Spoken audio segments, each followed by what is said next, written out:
الحمد لله الحنان المنان الذي خلق الإنسان وعلمه البيان والصلاة والسلام على رسوله سيد الإنس والجان وعلى آله وأصحابه ذوي الخير والإحسان أما بعد فأعوذ بالله من الشيطان الرجيم بسم الله الرحمن الرحيم تلك الرسل فضلنا بعضهم على بعض منهم من كلم الله ورفع بعضهم درجات إلى آخر هذه الآية. صدق الله مولانا العظيم وبلغنا رسوله النبي الأمين المتين المختار الكريم ونحن على ذلك لمن الشاهدين والشاكرين والحمد لله رب العالمين.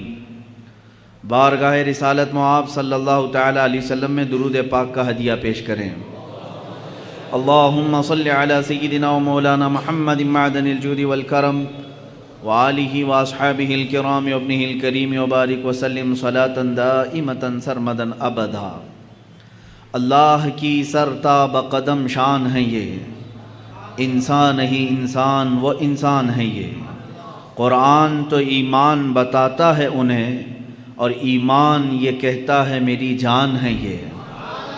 عزیزان گرامی وقار، میلاد مصطفیٰ صلی اللہ تعالیٰ علیہ وسلم کی مناسبت سے جو محافل اور جو مجالس یہاں پر منعقد کی گئی ہیں، آج پہلی محفل پاک ہے. رسول کریم صلی اللہ تعالیٰ علیہ وسلم کی مولود پاک کی نسبت سے ہم جو محفل منعقد کرتے ہیں، سب سے پہلے میں آپ کو یہ بتا دوں اس کا فائدہ کیا ہے. برکات رحمات یہ سب اترتی ہی ہیں، ثواب اپنی جگہ پر، لیکن ایک بڑا فائدہ یہ ہوتا ہے کہ اگر عشق رسالت معاب صلی اللہ تعالیٰ علیہ وسلم کی شمع مدھم ہونے لگتی ہے تو ان مجالس پاک سے وہ روشنی دوبالا ہو جاتی ہے. حضور کی امت حضور پاک صلی اللہ علیہ وسلم سے قریب ہو جاتی ہے. یہ مناسبتوں کے ذریعے ہمیں میرے آقا صلی اللہ تعالیٰ علیہ وسلم کی سیرت پاک پر بیان کرنے کا اور آپ سب کو سننے کا موقع ملتا ہے. ہر نوجوان بلکہ ہر بچہ اور ہر بوڑھا رسول کریم صلی اللہ تعالیٰ علیہ وسلم کے اخلاق و کردار کو سنتا ہے اور اس نبی پاک سے محبت کا جذبہ اس کے دل میں بڑھتا جاتا ہے. اس لیے کہ امام غزالی رحمۃ اللہ تعالیٰ علیہ نے اپنے ملفوظات میں ارشاد فرمایا، آپ سے جب سوال ہوا کہ امت جب قسم پرسی کے عالم میں ہو، امت کے اوپر برا وقت آئے تو اس کا علاج کس طرح سے کیا جائے، تو آپ نے فرمایا انہیں محبت رسول اور عشق رسول میں اور بڑھا دیا جائے. پوچھا گیا یہ کیسے ممکن ہے؟ محبت رسول اور عشق رسول کوئی ایسا تیل ہے کہ جو ڈال دیں تو آدمی اس سے بڑھ جائے، اس کی محبت میں اضافہ ہو جائے؟ آپ نے فرمایا دو چیزوں سے اس کے دل میں محبت رسول بڑھ جاتی ہے. پہلی چیز یہ ہے کہ وہ درود مبارکہ کی کثرت کرے، دوسری چیز یہ ہے کہ وہ سیرت مصطفیٰ کو زیادہ سے زیادہ پڑھے یا سنے. ان دو چیزوں سے وہ اللہ کے حبیب صلی اللہ تعالیٰ علیہ وسلم سے قریب ہو جائے گا اور امت پر آئی ہوئی بلائیں اور آفات اور یہ قسم پرسی کے جو ایام ہیں یہ ختم ہو جائیں گے. یہ دنیاوی فائدہ ہوا. آخرت کا فائدہ یہ ہے، اللہ کے حبیب صلی اللہ تعالیٰ علیہ وسلم کی حدیث ہے صاف، اس سے معلوم ہوتا ہے.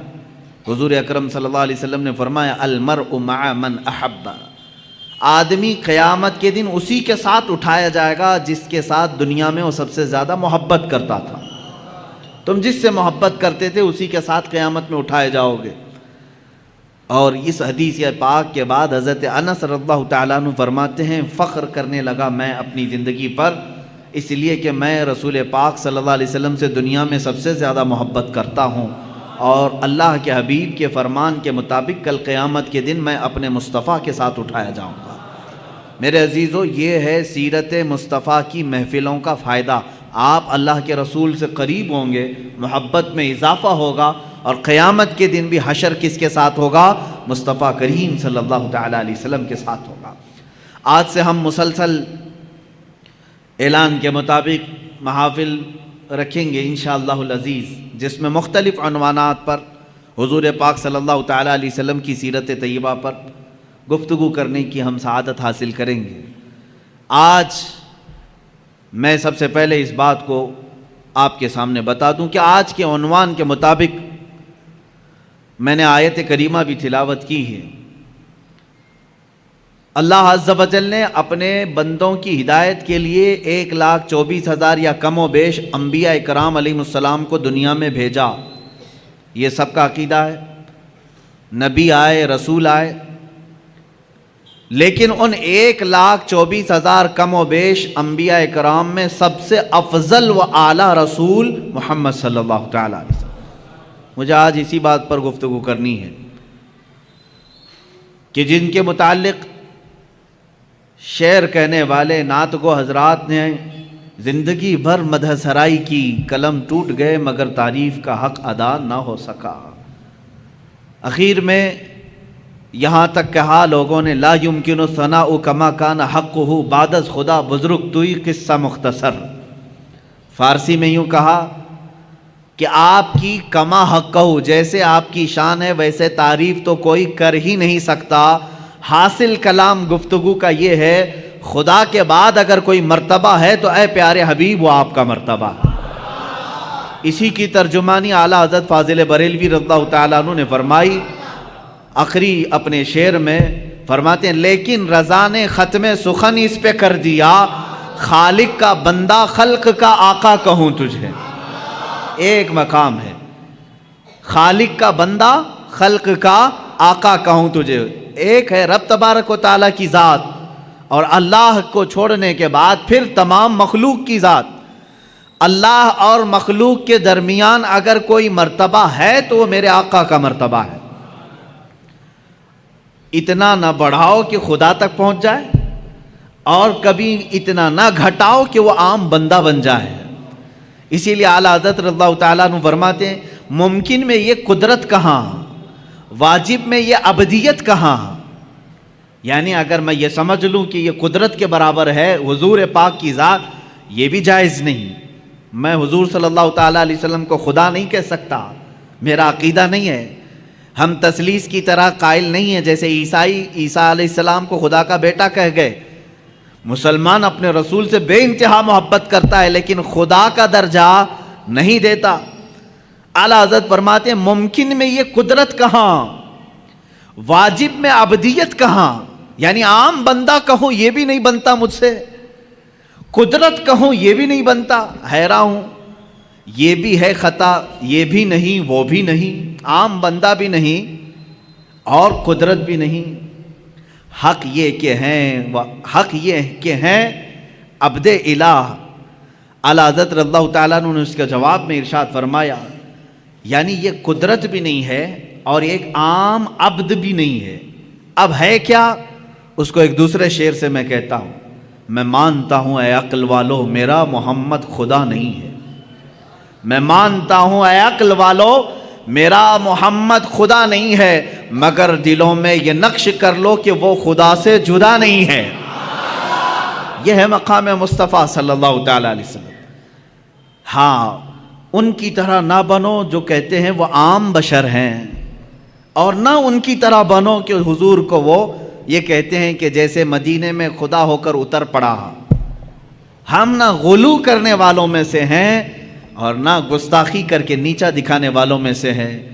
ہمارا عقیدہ اہل سنت کا یہ ہے اللہ رب العزت کی ساری مخلوق میں اگر سب سے افضل کوئی انسان ہے وہ محمد رسول اللہ صلی اللہ علیہ وسلم۔ افضلیت مصطفیٰ صلی اللہ تعالیٰ علیہ وسلم پر ایک نہیں دو نہیں بے شمار دلیلیں موجود ہیں، قرآن کی بھی حدیث کی بھی۔ قرآن کہتا ہے تلک الرسل فضلنا بعضهم علی بعض، یہ وہ رسول ہیں جن میں سے ہم نے بعض کو بعض پر فضیلت دی ہے۔ رسولوں میں بعض کو بعض پر فضیلت دی گئی ہے یا نہیں ہے؟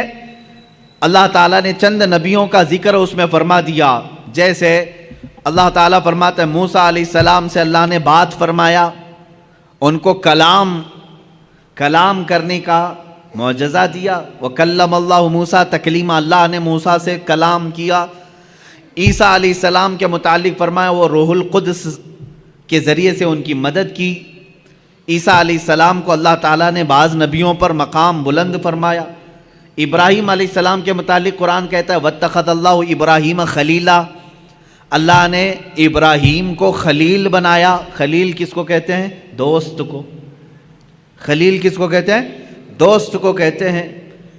اسی طرح بعض انبیاء کرام علیہ السلام کے متعلق قرآن میں آیا ہے، اور ہم جب انبیاء کے نام لیتے ہیں تو دیکھیں میں آپ کو گناتا ہوں۔ سیدنا آدم صفی اللہ کہتے ہیں، اللہ کے وہ صفی ہیں۔ سیدنا نوح نجی اللہ کہتے ہیں، اللہ کے وہ نجی ہیں۔ حضرت ابراہیم علیہ السلام کے نام کے ساتھ سیدنا ابراہیم خلیل اللہ، سیدنا اسماعیل ذبیح اللہ، سیدنا موسیٰ کلیم اللہ، سیدنا داؤد خلیفۃ اللہ، سیدنا عیسیٰ روح اللہ۔ اللہ کے یہ کچھ نہ کچھ ہیں، کوئی اللہ کا صفی ہے، کوئی اللہ کا نجی ہے، کوئی اللہ کا خلیل ہے، کوئی اللہ کا ذبیح ہے، کوئی اللہ کا صدیق ہے، کوئی اللہ کا خلیل ہے، کوئی اللہ کا روح ہے۔ لیکن جب میرے آقا صلی اللہ تعالیٰ علیہ وسلم کے لیے اللہ نے فرمایا تو کیا فرمایا؟ محمد صلی اللہ تعالیٰ علیہ وسلم حبیب اللہ۔ یہ کیا ہے؟ اللہ کے حبیب۔ ایک ورڈ ایسا ہے حبیب کا جو کسی دوسرے نبی کے لیے نہیں آیا۔ حبیب کسے کہتے ہیں؟ خلیل دوست ہو گیا، صفی چنا ہوا، نجی شرافت میں ہے، اور دیگر انبیاء کی جو صفات ہیں وہ اپنی جگہ پر ہے۔ حبیب کہتے ہیں محبت کا وہ درجہ جس کو اعلیٰ حضرت رحمۃ اللہ تعالیٰ علیہ نے اپنے شعر میں یوں فرمایا، میں تو مالک ہی کہوں گا کہ ہو مالک کے حبیب۔ میں تو مالک ہی کہوں گا آپ کو یا رسول اللہ، میں تو آپ کو مالک ہی کہوں گا کہ ہو آپ مالک کے حبیب۔ کیونکہ جو حبیب ہوتا ہے اور جو محب ہوتا ہے دونوں کے درمیان کیا معاملہ ہوتا ہے؟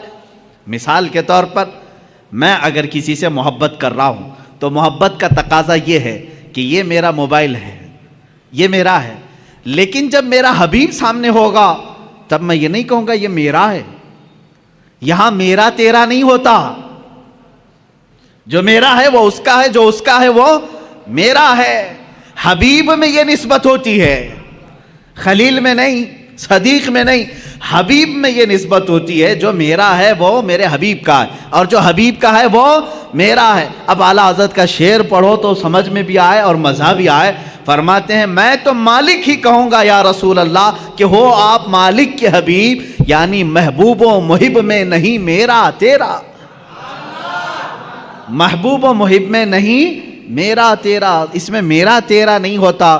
تو جہاں حبیب کی بات آتی ہے وہاں میرا اور تیرا نہیں ہوتا۔ عزیزان گرامی وقار، حضور پاک صلی اللہ تعالیٰ علیہ وسلم کی افضلیت اس سے ہے کہ آپ کو صرف مخلوق میں یعنی عام انسانوں میں افضل اللہ نے نہیں بنایا، بلکہ انبیاء کرام علیہ السلام میں بھی افضل بنایا۔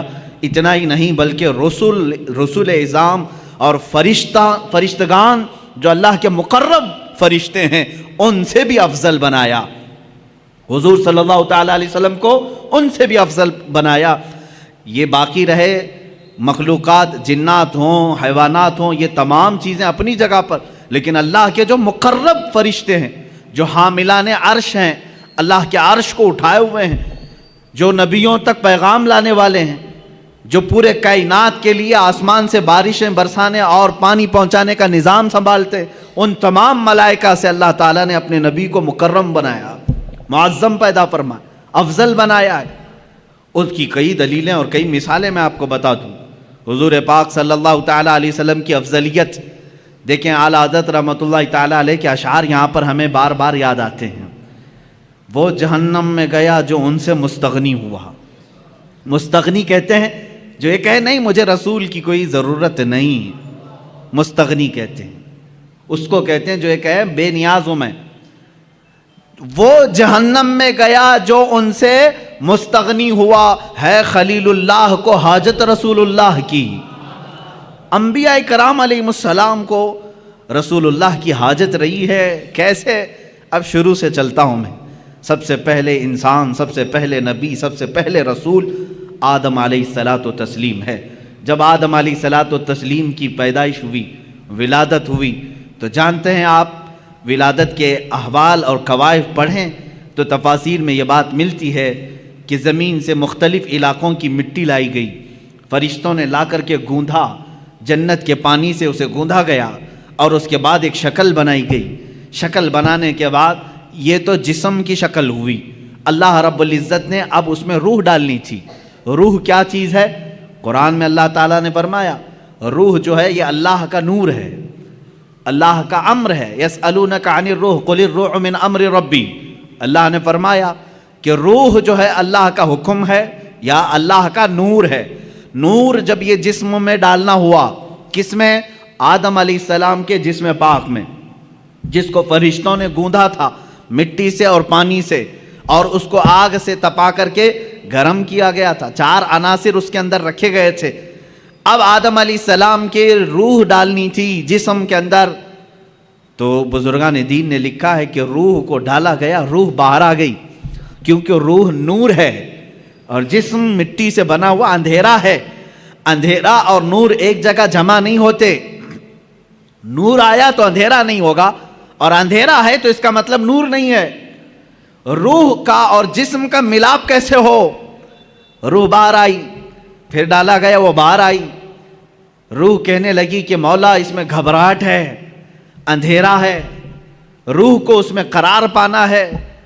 بزرگان دین ائمہ تفاسیر نے لکھا ہے کہ اللہ تعالیٰ نے روح کو اس کے اندر قرار رکھنے کے لیے آدم علیہ السلام کی پیشانی میں نور محمدی کو رکھا, مصطفیٰ کریم صلی اللہ تعالیٰ علیہ وسلم کے نور پاک کو رکھا, اور پھر روح کو ڈالا گیا.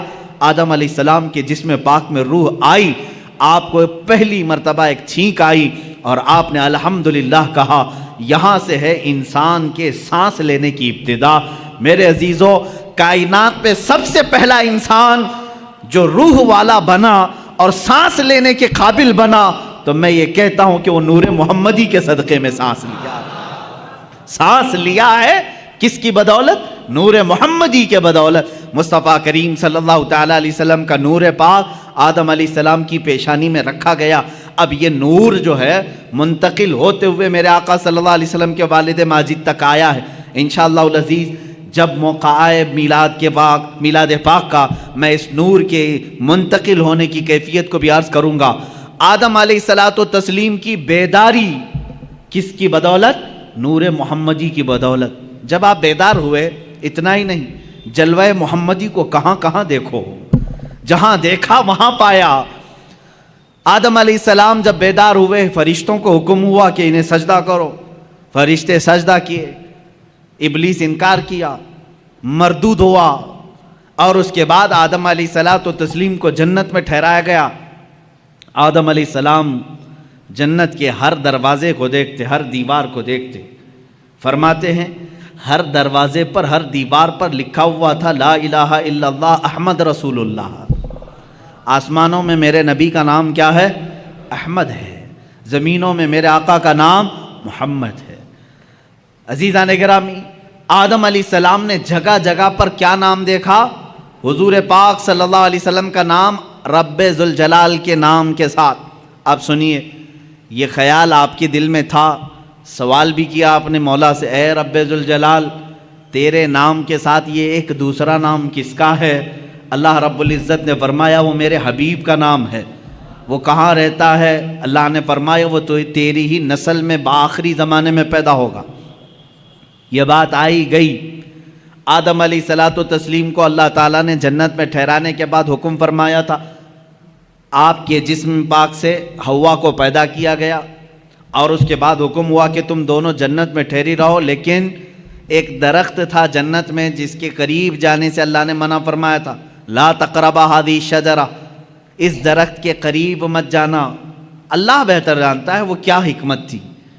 اس درخت کے متعلق بڑے الگ الگ اقوال ہیں, وہ کون سا درخت تھا, کس پھل کا درخت تھا, لیکن بس اتنا تھا کہ اللہ نے وہاں جانے سے منع کیا تھا. ابلیس جو کہ شیطان ہو چکا تھا, اللہ نے اسے راندہ بارگاہ کر چکا تھا اور مردود بنا دیا تھا. ابلیس کا کام یہ تھا کہ وہ چیلنج کر دیا تھا اپنے رب تعالیٰ سے کہ میں اب آدم اور اس کی پوری اولاد کو گمراہ کرتا رہوں گا. اللہ تعالیٰ نے فرمایا کہ تجھے قیامت تک کا موقع ہے، جتنے لوگوں کو گمراہ کر سکتا ہے کر۔ ابلیس وہیں سے ابتدا کرتا ہے، آدم علیہ السلام سے ہی وسوسے ڈالنا شروع کیا۔ فوسوس لہما الشیطان، قرآن میں ہے ان دونوں کو وسوسہ ڈالا شیطان نے۔ کس کو؟ آدم علیہ السلام اور حضرت حوا کو، ہماری ماں کو اور ہمارے باپ کو وسوسہ ڈالا، یہ کہہ کر کے کہ تمہیں معلوم ہے اس درخت کے قریب جانے سے کیوں منع کیا ہے تمہیں اللہ نے؟ انہوں نے پوچھا کیوں؟ کہا اگر تم یہ درخت کا پھل کھا لو گے الا ان تکونا ملکین او تکونا من الخالدین، اس نے کہا کہ اگر تم یہ پھل کھا لو گے تو یا تو بڑے معزز فرشتے بن جاؤ گے یا تو ہمیشہ جنت میں ہی رہو گے، اور جو نہیں کھاتا وہ جنت سے نکل جائے گا۔ ان کو ایسا لگا کہ جنت چھوڑنا نہیں چاہیے۔ تو ہو سکتا ہے انبیاء کرام علیہ السلام کی بات ہے، میں بڑے ادب سے یہاں کہوں گا، آدم علیہ السلام اور حضرت بی بی حوا کے درمیان بات چیت ہوئی، آخر کار وہ پھل کھا لیے، قریب بھی گئے، پھل کھا بھی لیے، اور اللہ رب العزت کا عتاب ہوا۔ اللہ نے فرمایا اب اترو، تم زمین پر جاؤ۔ زمین پر اتار دیا گیا، دونوں کو الگ الگ اتارا گیا۔ حضرت آدم علیہ السلام کو اللہ تعالیٰ نے سرندیب پہاڑ پر اتارا، بی بی حوا کو جدہ میں عرب کے علاقے میں اتارا، دونوں الگ الگ زندگی گزارتے رہے۔ لیکن آدم علیہ السلام کو اس پھل کے کھانے پر افسوس رہا، روتے رہے، توبہ کرتے رہے، بار الہ تو نے منع کیا تھا میں کھا لیا، تو مجھے معاف کر۔ آدم علیہ السلام سب سے زیادہ رونے والوں میں شمار ہوتے ہیں، اتنا روئے تھے کہ تقریباً 300 سال کا عرصہ گزر گیا تھا۔ آدم علیہ السلام نے بے انتہا آہ و بکا کی اللہ کی بارگاہ میں۔ اب مجھے جو بات عرض کرنی ہے یہ پورے واقعے میں وہ اب حاصل کلام یہ ہے، آدم علیہ السلام 300 سال روتے رہے، جنت میں رہے، جنت سے اترے، زمین پر آئے، 300 سال رہے، روتے رہے، اللہ کی طرف سے کوئی پیغام نہیں، توبہ قبول ہوئی نہیں ہوئی اس کے متعلق کوئی اشارہ نہیں۔ 300 سال کے بعد خود اللہ قرآن میں فرماتا ہے ہم نے آدم کے دل میں ایک بات ڈال دی۔ وہ بات کیا تھی؟ فَتَلَقَّى آدَمُ مِن رَبِّهِ كَلِمَاتٍ، اللہ نے اپنے آدم علیہ السلام نے اپنے رب سے کچھ کلمات سیکھ لیے۔ وہ کلمات کیا تھے؟ آدم علیہ السلام 300 سال پہلے کی بات یاد کرنے لگے، جب اللہ نے میرے جسم میں روح ڈالی اور روح سے میں بیدار ہوا، جنت کی ہر کھڑکی ہر دروازے پر میں نے ایک نام دیکھا تھا میرے خدا کے نام کے ساتھ، یہ بات یاد آئی، وہی کلمہ یاد آیا، وہی کلمہ یاد آیا جو جنت کی ہر در و دیوار پر لکھا ہوا تھا۔ تب آپ نے عرض کیا اے مولا جس کا نام تو نے اپنے نام پاک کے ساتھ لکھا ہے، اگر وہ تیرا محبوب ہے تو اس کی بدولت میری توبہ کو قبول فرما لے۔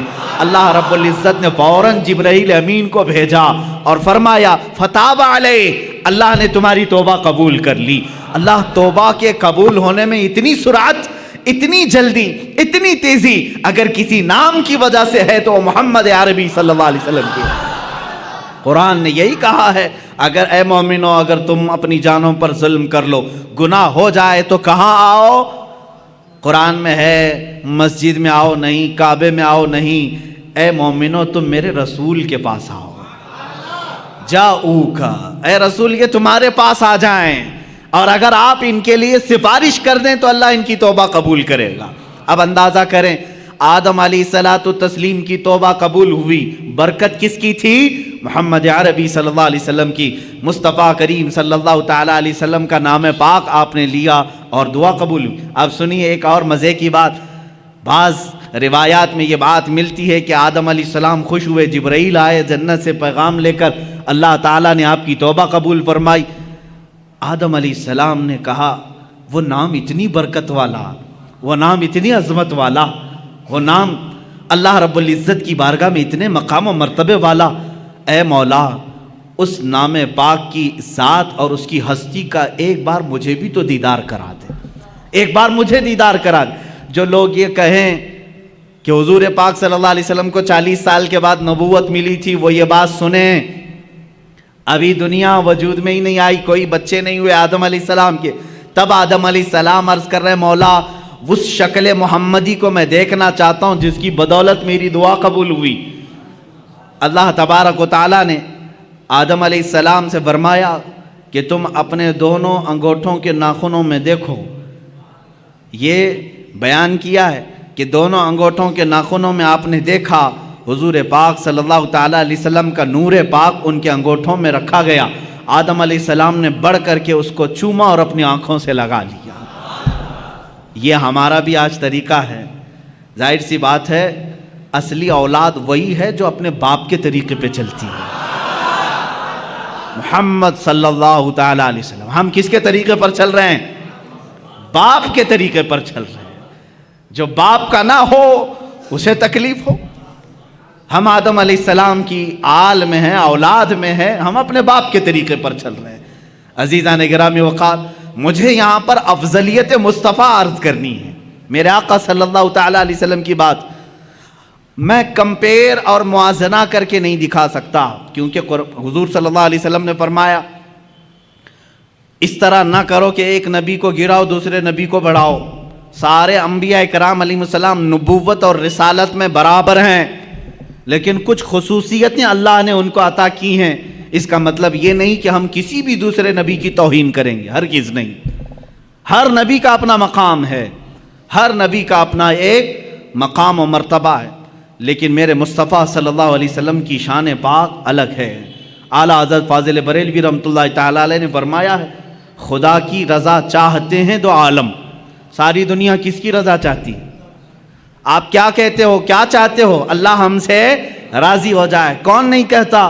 انبیاء کہہ رہے ہیں اللہ راضی ہو جائے، اولیاء کہہ رہے ہیں اللہ راضی ہو جائے، جنات کہہ رہے ہیں اللہ راضی ہو جائے، فرشتے کہہ رہے ہیں اللہ راضی ہو جائے، حتیٰ کہ نباتات، حیوانات سارے یہ کہتے ہیں اللہ راضی ہو جائے. خدا کی رضا چاہتے ہیں دو عالم، خدا چاہتا ہے رضائے محمد. یہ ہے میرے آقا کا مقام، خدا چاہتا ہے رضائے محمد. اب دیکھیں حضور پاک صلی اللہ تعالیٰ علیہ وسلم کی افضلیت پاک. حضرت بی بی رابعہ بصریہ رضی اللہ تعالیٰ عنہ سے پوچھا گیا قرآن میں کوئی ایسی آیت جو پوری امت کے لیے بہت حوصلے والی ہو، کون سی ہے؟ بعض لوگ یہ کہتے ہیں اللہ نے فرمایا لا تقنطوا من رحمت اللہ، تم اللہ کی رحمت سے نا امید مت ہو. فَإِنَّهُ يَغْفِرُ الذُّنُوبَ جَمِيعًا إِنَّ اللَّهَ يَغْفِرُ الذُّنُوبَ جَمِيعًا. اللہ بے شک سارے گناہوں کو معاف کرے گا. آیت ہے کہ نہیں حوصلہ دلانے والی؟ اللہ نے فرمایا اے لوگو اللہ کی رحمت سے نا امید مایوس نہ ہو، اللہ سارے گناہوں کو معاف کرے گا. بعض لوگ یہی کہتے ہیں یہ آیت ہے حوصلہ دلانے والی، بہت حوصلہ ہے. لیکن حضرت رابعہ بصریہ فرماتی ہے نہیں، میں سمجھتی ہوں ایک دوسری آیت ہے. پوچھا گیا وہ کون سی ہے؟ کہا سورہ والضحیٰ میں ہے. اللہ تعالیٰ نے فرمایا وَلَسَوْفَ يُعْطِيكَ رَبُّكَ فَتَرْضَىٰ. اے رسول ان قریب آپ کو آپ کا رب اتنا دے گا کہ آپ راضی ہو جائیں گے. کہا اس میں امت کی کیا بھلائی ہے؟ سوال کیا تھا؟ امت کے لیے، تمام انسانوں کے لیے حوصلے والی کوئی آیت ہے، بخشش والی کوئی آیت ہے؟ تو وہ بعض علماء نے کہا لا تقنطوا من رحمت اللہ، یہ آیت ہے رحمت کی، اللہ کی رحمت سے مایوس نہ ہو، اللہ سب گناہ معاف کرے گا. اس سے تو سمجھ میں آ رہا ہے کہ لوگوں کے گناہ معاف ہوں گے. لیکن رابعہ بصریہ فرما رہی ہیں نہیں، آیت یہ ہے رسول کو اللہ فرما رہا ہے اے رسول آپ کو اللہ اتنا دے دے گا کہ ان قریب آپ کو اتنا دے گا کہ آپ راضی ہو جائیں گے. تو اس میں تو رسول کی رضا کی بات ہے، یہاں تمام انسانوں کا کیا بھلا ہے؟ حضرت رابعہ بصریہ فرماتی ہیں اس لیے کہ ہمیں معلوم ہے رسول اس وقت تک راضی نہیں ہوں گے جب تک سب کی بخشش نہ ہو جائے. جب تک سارے ایمان والوں کی بخشش نہ ہو جائے تب تک رسول راضی نہ ہوں گے. یہ سب سے بڑی آیت رحمت ہے کہ رسول کی رضا جب تک نہ ہوگی اللہ دیتا رہے گا، دیتا رہے گا. عزیزان گرامی، افضلیت مصطفیٰ صلی اللہ تعالیٰ علیہ وسلم، انبیاء کرام کو جو مقامات ملے وہ اپنی جگہ پر ہے. اس لیے کہ شاعر نے کہا ہے کہ حسن یوسف دم عیسیٰ ید بیضاداری، آنچے ہمہ خوباں دارند تو تنہا داری. یا رسول اللہ صلی اللہ علیہ وسلم، یوسف کا حسن بھی آپ کے اندر ہے، عیسیٰ علیہ السلام کی قوت و طاقت جو آپ مردوں کو زندہ کرتے تھے آقا آپ کے اندر وہ بھی جمال ہے. حسن یوسف دم عیسیٰ ید بیضا، عیسیٰ علیہ السلام کی قوت اور موسیٰ علیہ السلام کے معجزوں کا کمال بھی آپ کے اندر ہے۔ آنچ ہما خوباں دارند، یہ سارے نبی جتنے معجزے رکھتے تھے، یا رسول اللہ تو تنہا داری، آپ کے اکیلے کے اندر وہ سب موجود ہیں۔ وہ ساری چیزیں اللہ نے آپ کو انعام میں عطا کی۔ میں تفصیل سے اگر بتاتا چلوں تو سارے معجزات ایک الگ عنوان ہے، انشاءاللہ 12 روز کے اندر معجزات مصطفیٰ بھی میں عرض کروں گا۔ لیکن اولیاء انبیاء اکرام علیہ السلام میں افضلیت جس رسول کو حاصل ہے وہ میرے آقا صلی اللہ علیہ وسلم کی شان۔ دیکھیں اللہ تبارک و تعالیٰ نے حضور اکرم صلی اللہ تعالیٰ علیہ وسلم کو اولین کا بھی سردار بنایا، آخرین کا بھی سردار بنایا۔ خود میرے آقا فرماتے ہیں انا سید الاولین والآخرین، میں اولین کا بھی سردار ہوں، آخرین کا بھی سردار ہوں۔ اور یہی سرداری ہی تو ہے۔ سب سے بڑی افضلیت کہاں ثابت ہوتی ہے؟ اس وقت جب اللہ رب العزت معراج میں اپنے حبیب کو بلا رہا ہے۔ ایک طرف لن ترانی ہے، ایک طرف لن ترانی، لن ترانی قرآن میں آئی ہوئی آیت میں بتا رہا ہوں۔ موسیٰ علیہ السلام اللہ رب العزت کی بارگاہ میں بار بار یوں عرض کر رہے تھے، ربی ارینی، اے اللہ تو مجھے اپنا جلوہ دکھا دے، اے اللہ تو مجھے اپنا دیدار کرا دے۔ اللہ فرماتا ہے لن ترانی، اے موسیٰ تو ہرگز مجھے نہیں دیکھ سکے گا۔ لن عربی میں تاکید کے لیے آتا ہے، نفی تاکید، کہ تم ہرگز نہیں دیکھ سکو گے۔ کس کو کہا جا رہا ہے؟ موسیٰ علیہ السلام۔ آپ نے بار بار اصرار کیا تو اللہ تعالیٰ نے فرمایا ٹھیک ہے، کوہ طور پر آ جاؤ، کوہ طور پر آ جاؤ، نالین نیچے اتارو۔ موسیٰ علیہ السلام کو کیا کہا جا رہا ہے؟ نالین، چپل اپنے نیچے اتارو، کوہ طور پر آؤ۔ اور اللہ رب العزت اپنی پوری ذات نہیں، اپنی ایک تجلی کا اظہار تم پر کرے گا۔ اگر دیکھ سکو تو دیکھ لو، اس کے بعد دوسری منزلیں ہوں گی۔ قرآن کی آیت ہے 9ویں پارے کی، اللہ فرماتا ہے فلما تجلی ربہ للجبل جعلہ دکا وخر موسیٰ صعقا۔ اللہ تعالیٰ نے حکم فرمایا موسیٰ سامنے والے پہاڑ کی طرف دیکھتے رہو، اس درخت کی طرف جو پہاڑ کے اوپر ہے۔ اس درخت پر اللہ رب العزت نے اپنے جمال کی، جلال کی تجلیات میں سے سوئی کے ناکے سے بھی کم، سوئی کا ناکہ ہوتا کتنا ہے؟ بہت چھوٹا سا، سوئی کی انی، اس سے بھی کم حصہ اپنی تجلی کا، اپنی نور کا ظاہر فرمایا۔ قرآن کہتا ہے جعلہ دکا، پورا پہاڑ زلزلہ میں تبدیل ہوا، زلزلے میں آ گیا، پورا پہاڑ جل گیا۔ وخر موسیٰ صعقا، اور غش کھا کر کے موسیٰ علیہ السلام زمین پر گر گئے، غش کھا گئے، دیکھ نہیں سکے کس چیز کو؟ جو سوئی کے ناکے کے برابر رب ذوالجلال کی تجلی تھی۔ فلما افاق قال سبحانک تبت الیک، جب وہ بیدار ہوئے، موسیٰ علیہ السلام نے کہا اے اللہ تیری بلندی ہو، تیری پاکی ہو، میں رجوع کرتا ہوں اپنی اس بات سے جو پہلے کہہ رہا تھا کہ اللہ تو مجھے دکھا دے۔ پھر دوبارہ انہوں نے یہ بات نہیں کہی کہ اے اللہ تو مجھے دکھا دے، اے اللہ تو مجھے اپنا دیدار کرا دے۔ یہ تو موسیٰ علیہ الصلوۃ والتسلیم کی شان ہے، کیونکہ اللہ تعالیٰ نے فرمایا کسی بشر میں یہ طاقت نہیں کہ وہ براہ راست اپنے رب کو دیکھ سکے، کسی بشر کے اندر یہ آنکھیں دی نہیں گئیں کہ وہ براہ راست اپنے پیدا کرنے والے خالق کو دیکھ سکے۔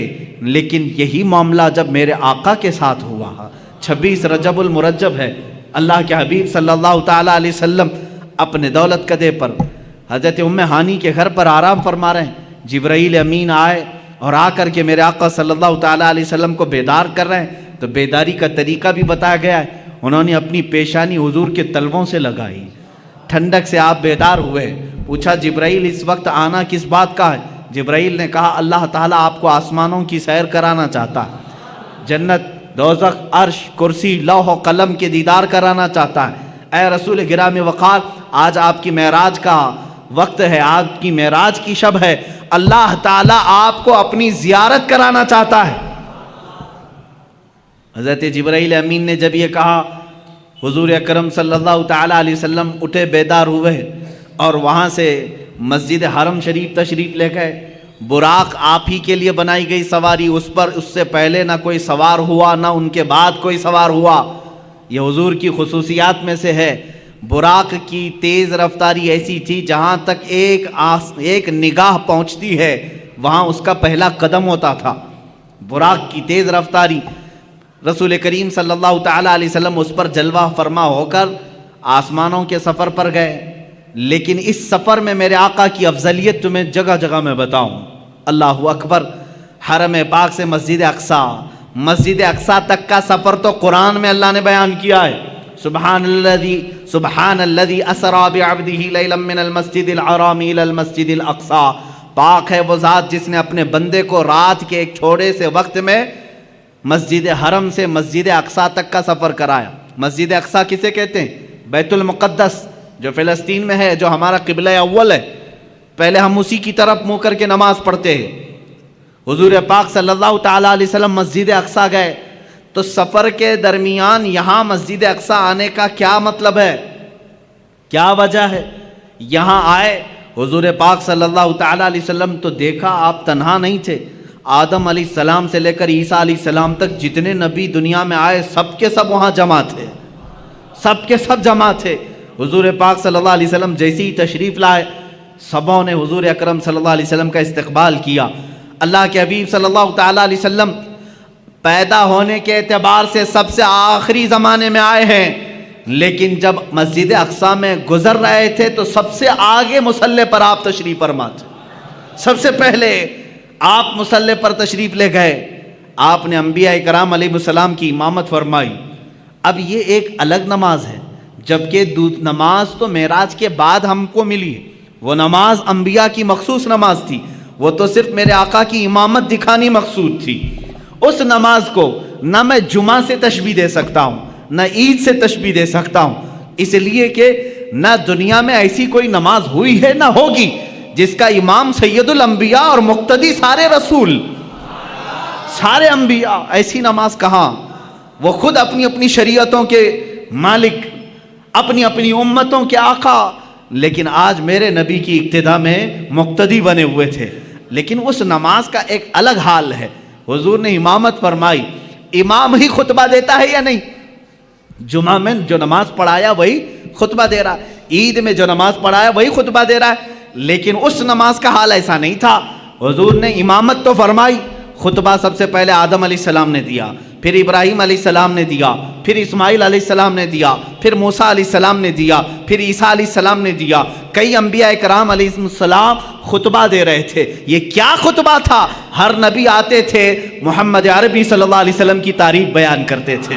میرے عزیزو، پھر کہتے ہو مولود کی محفل شرک و بدعت ہے، ان انبیاء کرام کو کیا فتویٰ دو گے جو نبی بازو بیٹھے ہیں اور ان کی تعریف میں وہ مدح سرائی کر رہے ہوں؟ حضور پاک صلی اللہ تعالیٰ علیہ وسلم کی تعریف بیان کرنا، یہی تو مولود کی محفل ہے، یہی تو میلاد کی محفل ہے۔ میلاد کی محفل میں مجھے بتاؤ کیا گانے بجانے ہوتے ہیں، کیا ڈھول باجے ہوتے ہیں؟ یہاں سیرت مصطفیٰ بیان کی جا رہی ہے، یہی تو ہم بیان کر رہے ہیں۔ اللہ کے نبی سب سے اعلیٰ ہیں، سب سے افضل ہیں، سب سے اشرف ہیں، سب سے اکرم ہیں۔ حضور کی تعریف بیان کرنا یہ تو معراج کے سفر میں انبیاء کی بھی سنت ہے۔ مسجد اقصیٰ میں سارے نبیوں نے خطبہ دیا، وہ کتنا وقت لگا ہوگا اللہ ہی بہتر جانے، اللہ ہی بہتر جانے۔ نبیوں کی طاقت و قوت اپنی جگہ پر، اس کو آپ گیس نہیں کر سکو گے۔ اللہ نے نبیوں کو کیا طاقت دی ہے، کون سی قوت ہے؟ یہاں لوگ حضور کی طاقت ناپنے کی کوشش کر رہے ہیں، دوسرے نبیوں کی طاقت ان کا اندازہ نہیں کر سکو گے۔ نماز ادھر پڑھائی، جلسہ ختم ہوا، حضور پاک صلی اللہ علیہ وسلم پھر سفر پر روانہ ہوئے۔ کہاں؟ اب آسمانوں کا سفر تھا، جبکہ فرمایا گیا ہے آسمانوں کا سفر براق پر، اور وہ بھی تیز رفتار براق۔ لیکن حدیث میں یہ ملتا ہے، میرے آقا صلی اللہ تعالیٰ علیہ وسلم پہلے آسمان پر جب پہنچے، دروازہ کھٹکھٹایا گیا، آسمان کا دروازہ ہے، یہ اللہ بہتر جانے۔ فرشتوں نے دروازہ کھولا، اور جیسی پہلے آسمان پر آپ گئے، میرے آقا فرماتے میں نے آدم علیہ السلام سے ملاقات کی۔ کس سے؟ آدم علیہ السلام سے ملاقات کی۔ آدم علیہ السلام وہاں استقبال کے لیے تھے۔ ہر آسمان پر اللہ کے نبی صلی اللہ علیہ وسلم نے ایک ایک نبی سے ملاقات کی، حضرت یوسف علیہ السلام سے، حضرت عیسیٰ علیہ السلام سے، ساتویں آسمان پر حضرت ابراہیم علیہ السلام تھے۔ یہ ہر آسمان پر ایک ایک نبی سے ملاقات کی۔ اور ان نبیوں نے وہاں میرے آقا کا استقبال کیا. کہیں دہن کے گھوڑے دوڑاؤ تو ادھر کے ادھر ہو جاؤ گے، خیالات اور اپنے عقل کو دوڑاؤ گے تو ادھر کے ادھر ہو جاؤ گے. مولانا ابھی تو آپ کہہ رہے تھے رسول سارے نبیوں کی امامت کر رہے تھے، اور ابھی آپ کہہ رہے ہیں کہ وہ آسمانوں پر مل رہے تھے. بات تو ہے نا؟ ہاں، تو مجھے تو ظاہر واضح کرنا ہی پڑے گا. ہاں یقیناً مسجد اقصی میں امامت میرے آقا کر رہے تھے، نبی اقتدا کر رہے تھے، اور آسمانوں میں بھی انبیاء پہنچے تھے. حضور پاک صلی اللہ تعالی. اب یہاں کہیں ایسی تو بات نہیں کہ حضور کی رفتار دھیمی ہے اور دوسرے نبیوں کی رفتار اور تیز ہے، وہ پہلے پہنچے ہوئے ہیں حضور سے. یہ خیال آئے گا، کوئی یہ سوال کرے گا دوسرے رسول تو میرے نبی سے پہلے پہنچ گئے تھے آسمانوں پر، حضور تو بعد میں آئے. میرے عزیز، یہ سفر کو تمہیں سمجھنا ہوگا. یہ سفر عام سفر نہیں ہے، عام سفر نہیں ہے. یہ سفر ایسا ہی ہے جیسا کوئی دولہا اپنے گھر سے نکلتا ہے. دولہا جب اپنے گھر سے نکلتا ہے، کیونکہ ہم نے شروع سے دیکھا ہے اس سفر کو. دیکھتے ہیں آپ، جیسے ہی آپ دولہا بنے، ہمارے یہاں گھوڑوں اور گھوڑیوں کا رواج تو ہے نہیں. یو پی وغیرہ میں آپ جائیں گے تو آج بھی دولہے گھوڑی پر بیٹھتے ہیں سنور کر کے. ہاں، آپ وہ گھوڑی پر بیٹھتے ہیں اور آپ یہاں گاڑی پر بیٹھتے ہیں، بات ایک ہی ہے. جیسے ہی دولہا سج کر سنور کر تیار ہو کر گھر سے نکلتا ہے، ماں باپ ہوتے ہیں، رشتہ دار ہوتے ہیں، کھڑے رہتے ہیں، بھائی بہن. گھر سے جب دولہا رخصت ہو رہا ہوتا ہے، گاڑی میں بٹھانے سے پہلے اس کا صدقہ اتارا جاتا ہے. اور جب دولہا بہت خوبصورت لگتا ہے، ماں کہتی ہے سبحان اللہ، باپ کہتا ہے سبحان اللہ، بھائی کہتے ہیں سبحان اللہ. کہنا بھی چاہیے، اللہ اس کو نظر سے محفوظ رکھے. دولہے کو دیکھ کر کہتے ہیں سبحان اللہ، بہت اچھا لگ رہا ہے، ماشاء اللہ بہت اچھا لگ رہا ہے. کہتے ہیں نہیں؟ اب میرے عزیز، اس سفر کے شروعات میں دولہا جب تیار ہوتا ہے تو رشتہ دار اس کو سبحان اللہ کہتے ہیں.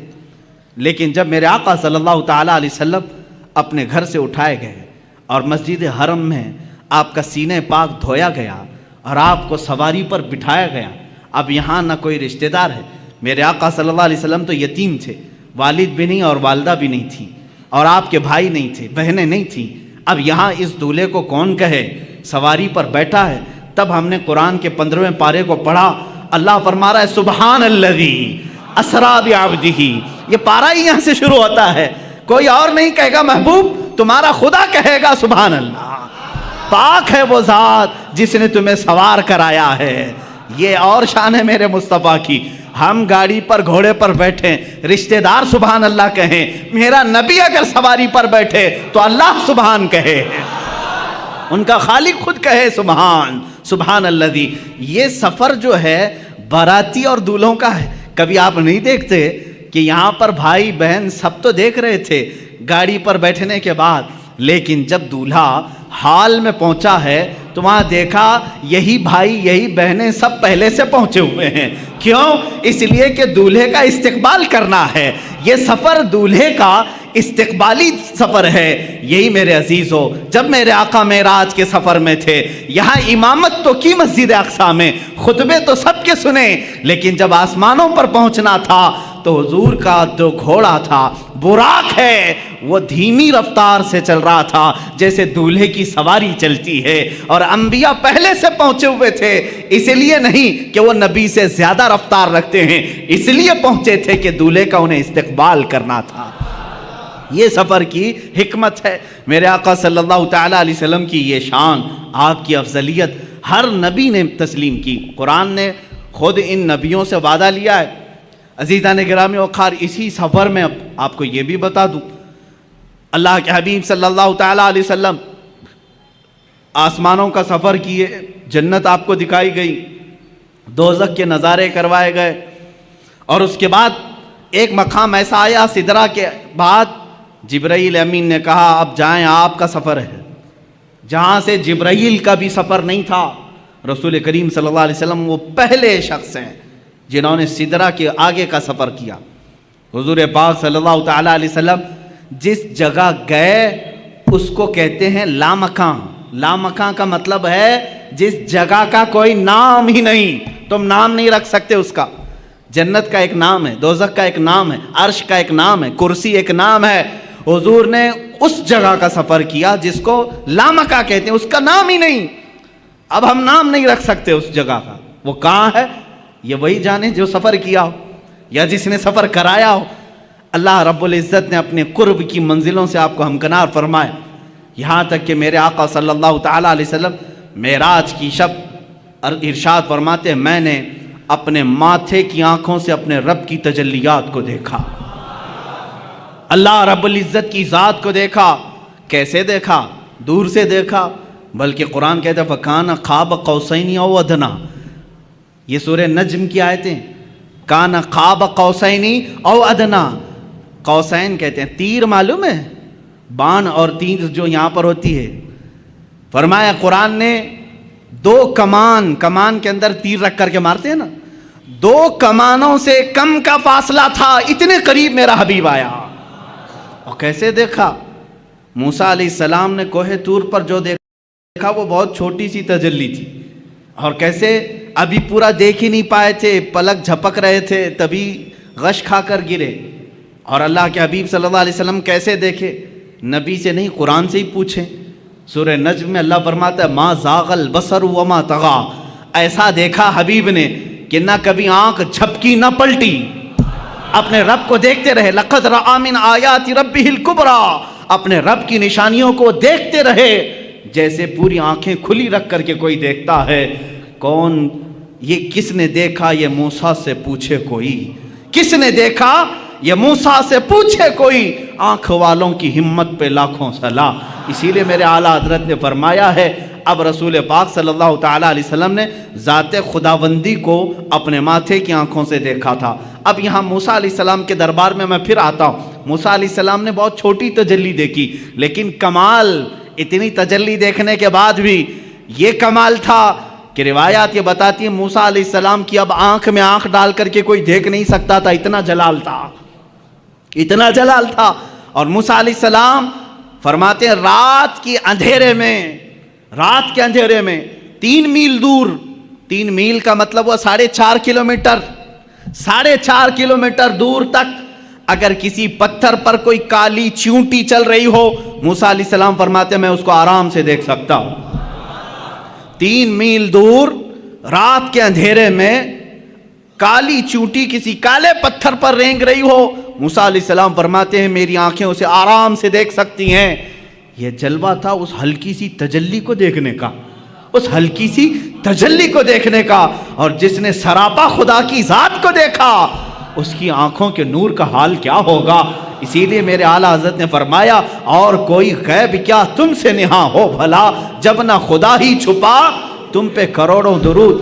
اعلیٰ حضرت رحمۃ اللہ تعالیٰ علیہ نے فرمایا ہے یا رسول اللہ دل فرش پر ہے تیری نظر، سر عرش پر ہے تیری گزر، دل فرش پر ہے تیری نظر، ملکوت و ملک میں نہیں کوئی شے وہ جو تجھ پہ آیا نہیں۔ کون سی ایسی چیز ہے جو رسول پاک سے چھپی ہوئی ہے؟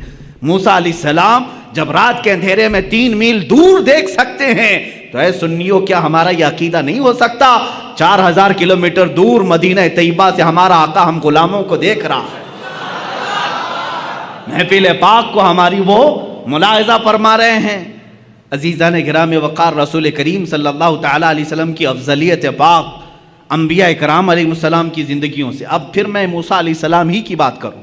جب آپ سنتے ہوں گے معراج کے واقعات تو یہ بات تو ضرور سنتے ہوں گے 50 نمازیں دی گئی تھی حضور کو امت کے لیے تحفہ، لیکن کم کس نے کرایا؟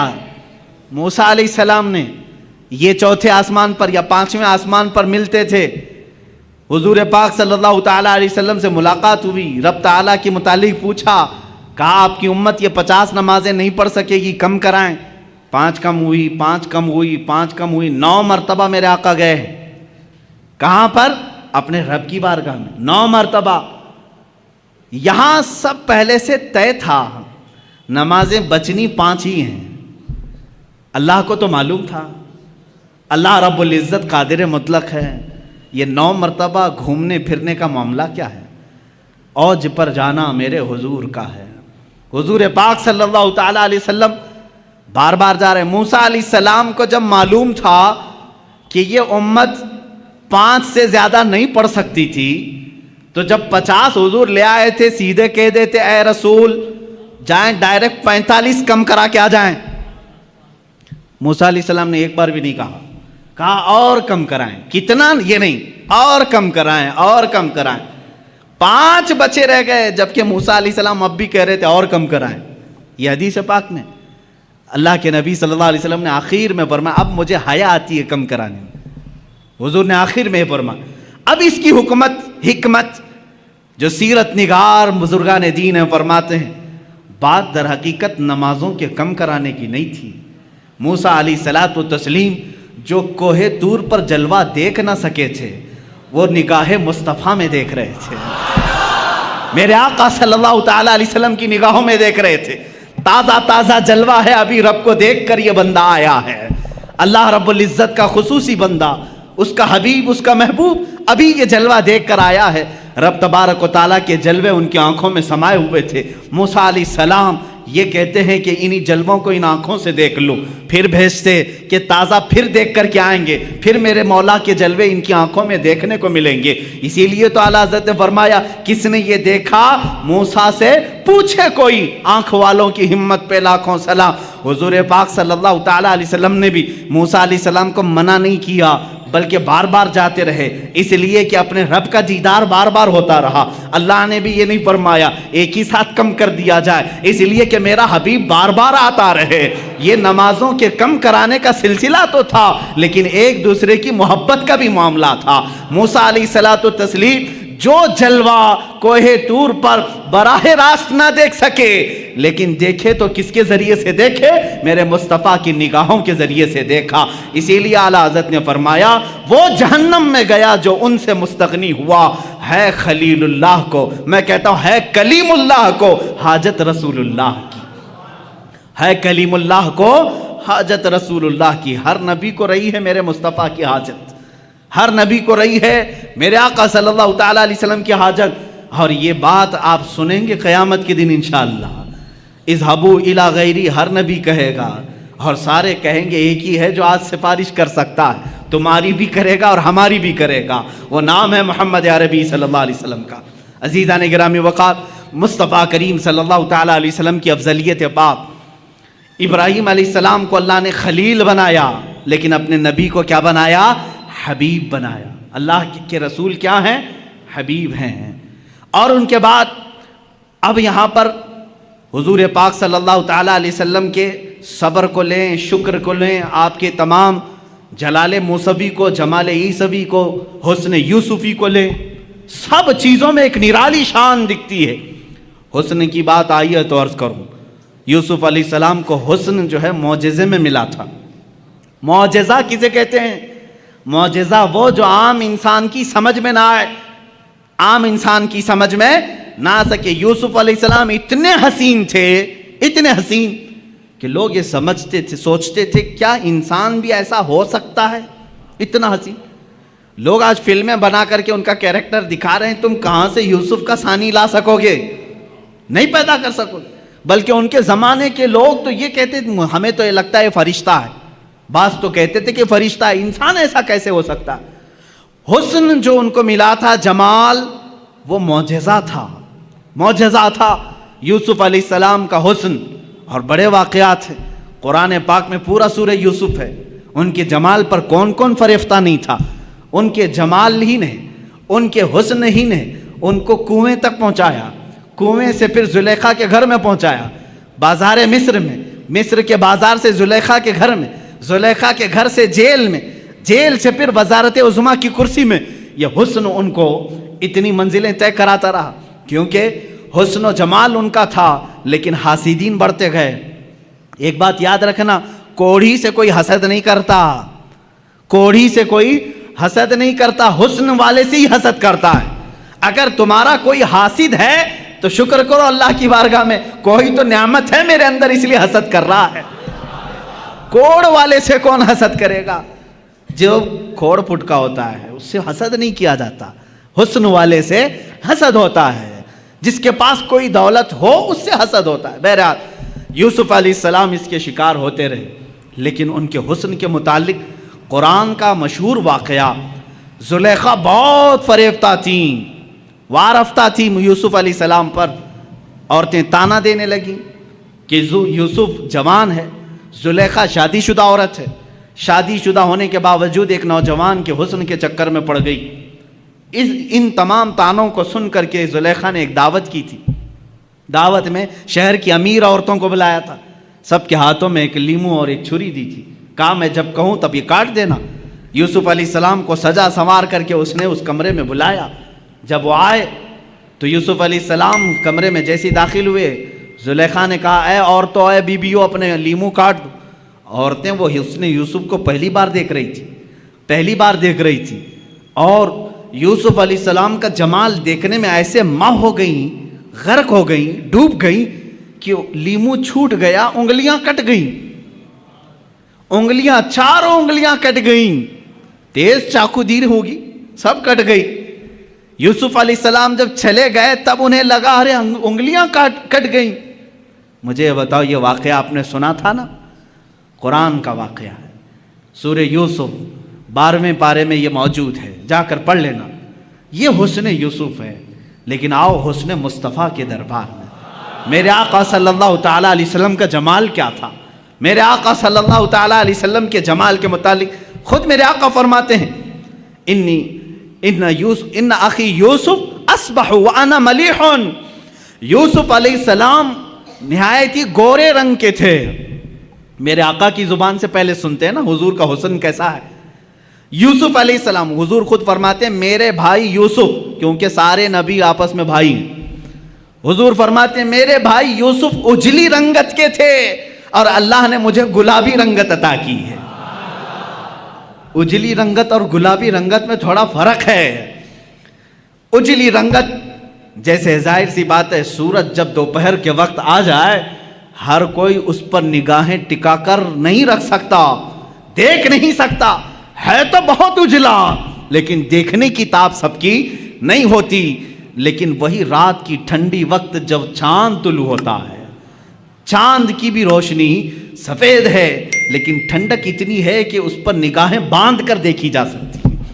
یہ میرے آقا صلی اللہ علیہ وسلم کے حسن کا انداز تھا کہ یوسف علیہ السلام کو دیکھے کوئی تو ان کے آنکھوں کو ہو سکتا ہے ایک بار ان کا حسن خیرہ کر جائے، لیکن میرے آقا کو دیکھنے والے کی حالت یہ ہوتی کہ وہ نگاہیں بند کرنا بھول جاتا، دیکھتا ہی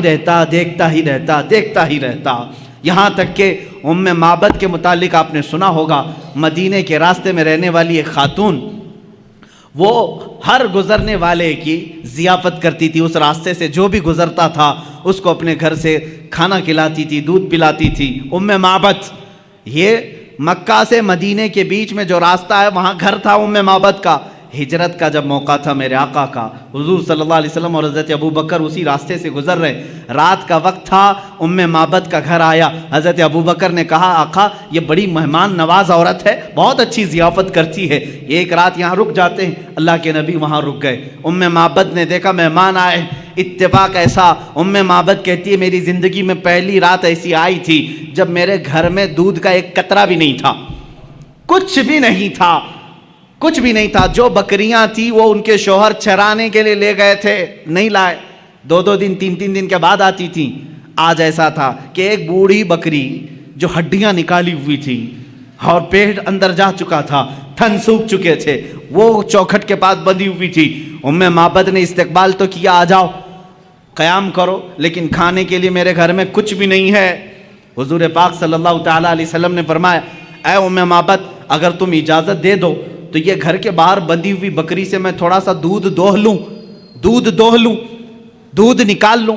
ام معبد نے کہا اگر یہ دودھ دینے کے لائق ہوتی تو میرے گھر میں کیوں رہتی، دوسری بکریوں کے ساتھ چرنے کے لیے جا چکی ہوتی۔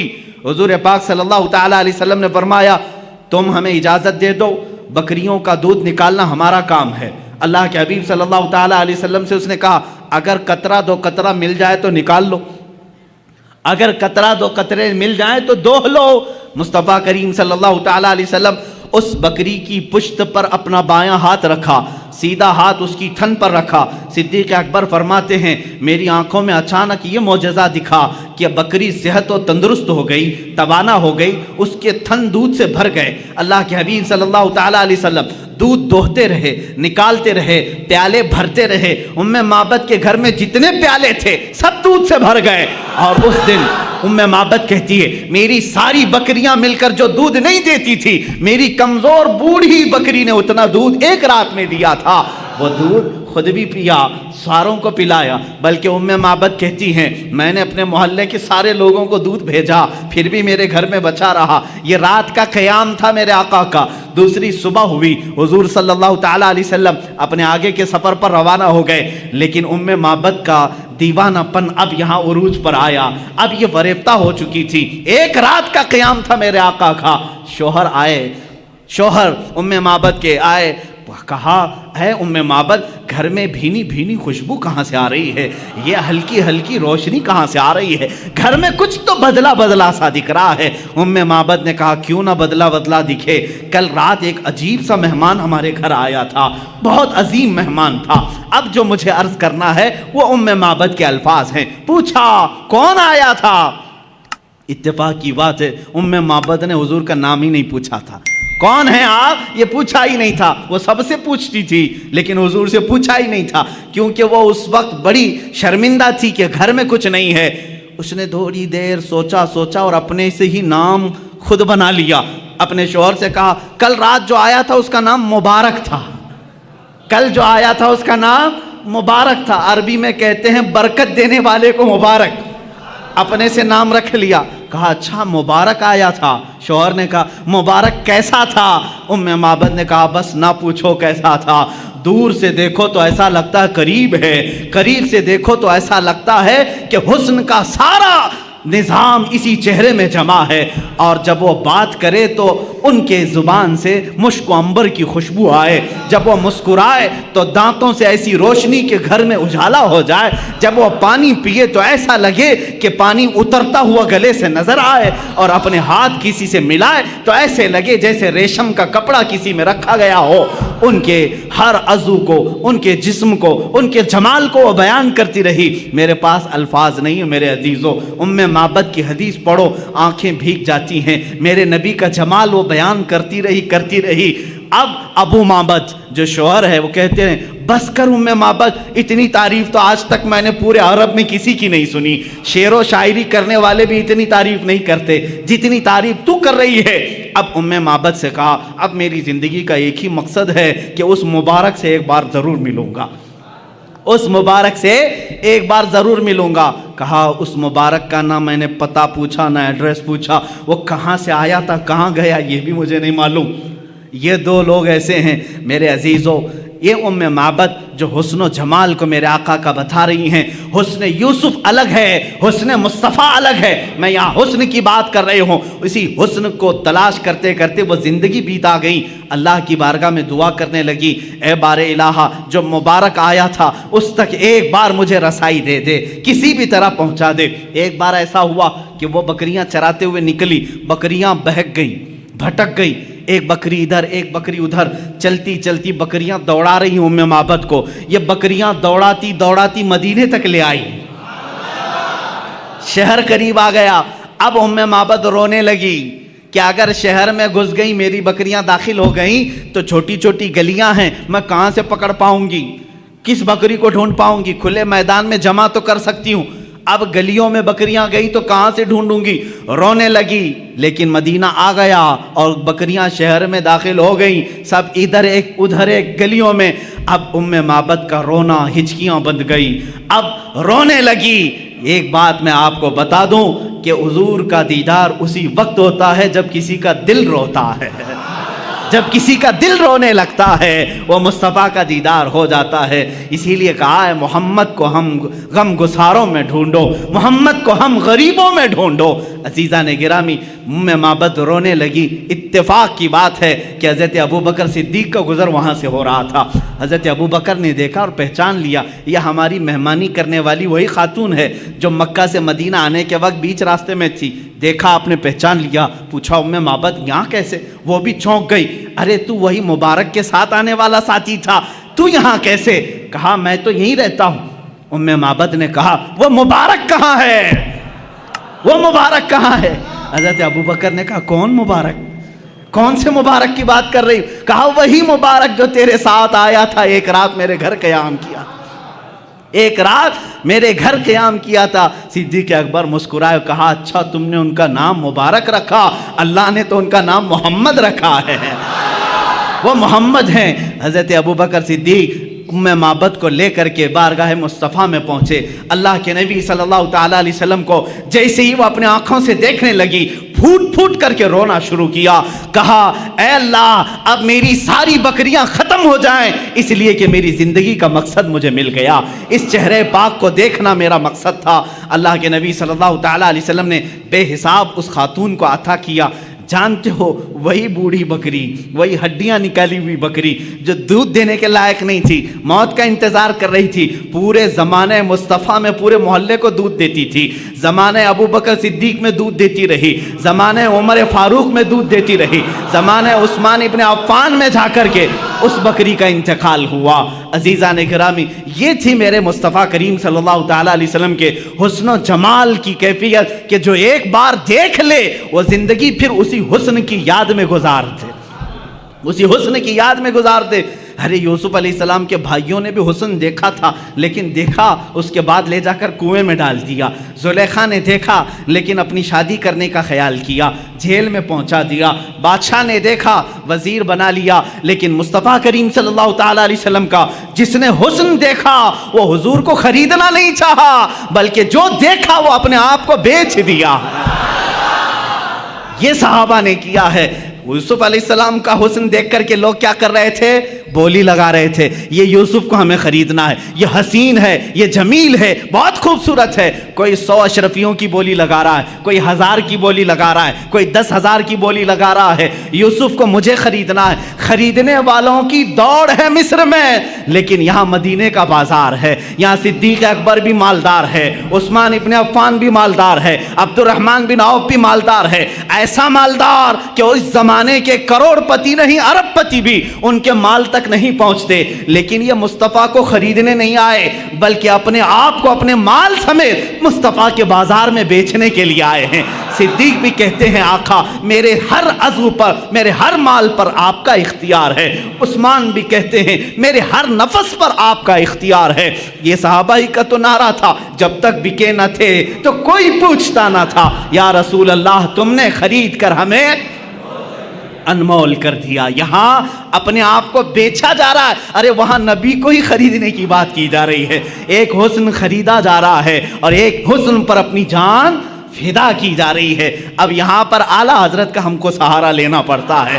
امام اہل سنت، امام عشق و محبت اس کی ترجمانی کرتے ہیں، حسن یوسف پہ کٹی مصر میں انگشت زنا۔ اس کو سمجھنا پڑے گا، سمجھنا پڑے گا۔ اعلیٰ حضرت کے اشعار تھوڑی گاڑی اردو میں ہوتے ہیں، لیکن جب سمجھ جاؤ تو ایمان میں اضافہ بھی کرتے ہیں۔ حسن یوسف پہ کٹی مصر میں انگشت زنا، سر کٹاتے ہیں تیرے نام پہ مردان عرب۔ یا رسول اللہ، اب یہاں پر میں بتاتا ہوں یوسف علیہ السلام کا حسن ہے، یوسف علیہ السلام کا حسن ہے۔ نمبر 1 حسن یوسف، اس پر کیا ہوا؟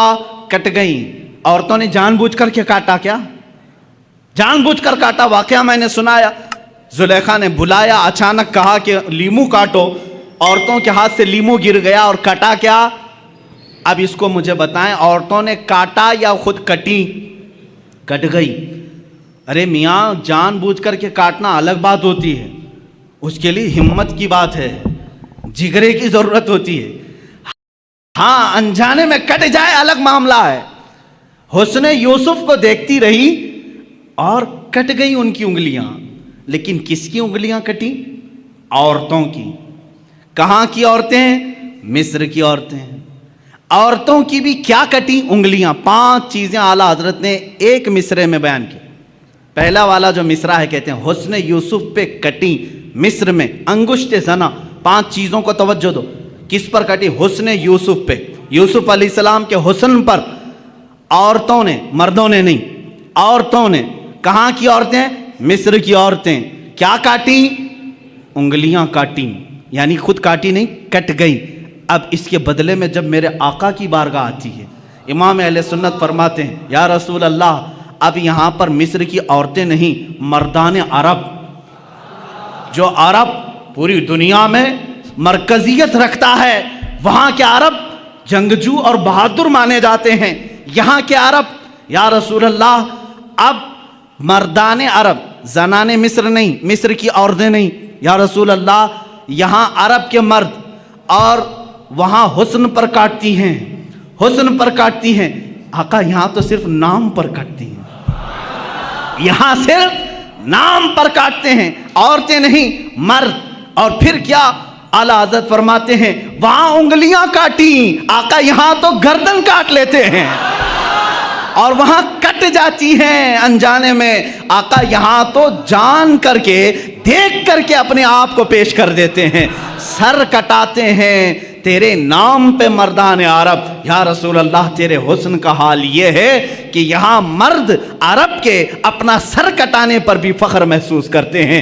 حق تو یہ ہے کہ پھر وہ کہتے ہیں جان دی ہوئی اسی کی تھی. حق تو یہ ہے کہ حق ادا نہ ہوا. یہ صحابہ وہی ہیں جو سولی پر چڑھائے جاتے تھے, ان کی انگلیاں کاٹی جا رہی, ہونٹ کاٹے جا رہے ہیں, آنکھوں میں سلائیاں پھیری جا رہی ہیں, کان کاٹے جا رہے ہیں اور ہاتھوں پیروں کا مسئلہ کیا جا رہا ہے. تب بھی وہ صحابہ کیا کہتے ہیں, رسول پاک سامنے نہیں ہیں, حسن کو دکھایا نہیں جا رہا ہے کہ دیکھیں تو انگلیاں کٹ جائیں پتہ نہ چلے, ہونٹ کٹ جائے پتہ نہ چلے, آنکھوں میں سلائیاں پھر جائیں پتہ نہ چلے. نہیں, میرے آقا مدینے میں ہیں, صحابی رسول باندھے گئے مکہ میں, صرف نام مصطفیٰ پر سولی پر چڑھ گئے, ہونٹ کٹ گئے, آنکھوں میں سلائیاں پھر گئی, انگلیاں کٹ گئیں, ناخن پکڑ سے کھینچے گئے. پھر بھی یہ کہتے ہیں, مکہ والوں نے کہا اے خبیب اے خباب کیا اچھا ہوتا تمہاری جگہ تمہارا رسول ہوتا.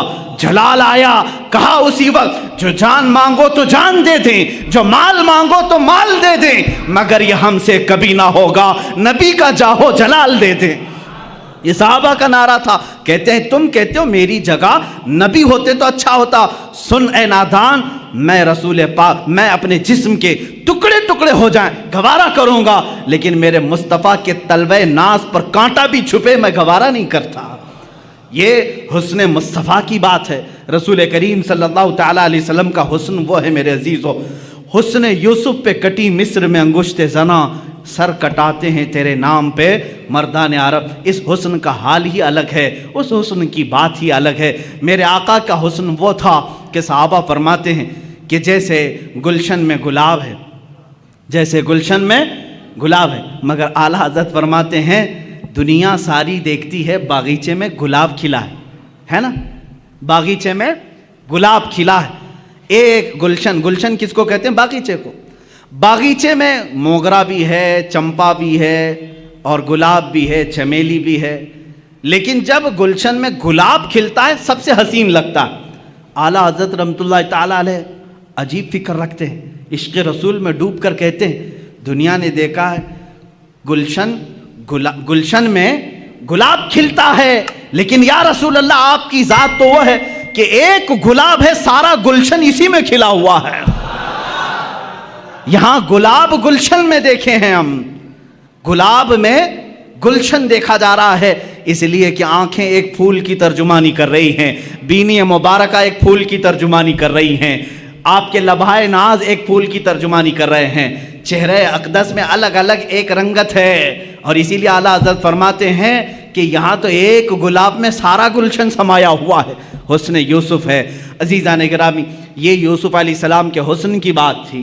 جہاں آپ دوسرے نبیوں کو جو کمالات دیے گئے, ان کمالات کا اگر میں ذکر کروں, سلیمان علیہ السلام کو اللہ تعالیٰ نے فرمایا وَعُلِّمْنَا مَنْطِقَ الطَّيْرِ, ہم نے سلیمان کو پرندوں کی بولیاں سکھائیں. پرندہ زندہ ہوتا ہے نا, اڑتا بھی ہے, دیکھتے ہیں چین چین بھی کرتا ہے, کائیں کائیں بھی کرتا ہے, جانتے ہیں پرندے. اور پرندے کیا کہہ رہے ہیں یہ ہو سکتا ہے آپ کو نہیں معلوم, لیکن میرے آقا صلی اللہ تعالیٰ علیہ وسلم کی حدیثیں بھی بتاتی ہیں, قرآن میں بھی ہے. سلیمان علیہ السلام پرندوں کی بولیاں جانتے تھے, وہ سمجھتے تھے. تو کوئی اگر یہ سوال کرے کہ حضور صلی اللہ تعالیٰ علیہ وسلم بھی جانتے تھے یا نہیں, ارے نادان, یہ سوال ہی نہیں کرنا چاہیے, وہ ساری مخلوق کے رسول ہیں. اگر اپنے تمام مخلوقات کی زبان نہ جانے تو وہ رسول کیسے ہیں؟ ہر ایک کی بولی جانتے تھے. ہاں اگر واقعات کی روشنی میں چاہتے ہو تو آؤ میں تمہیں بتاؤں.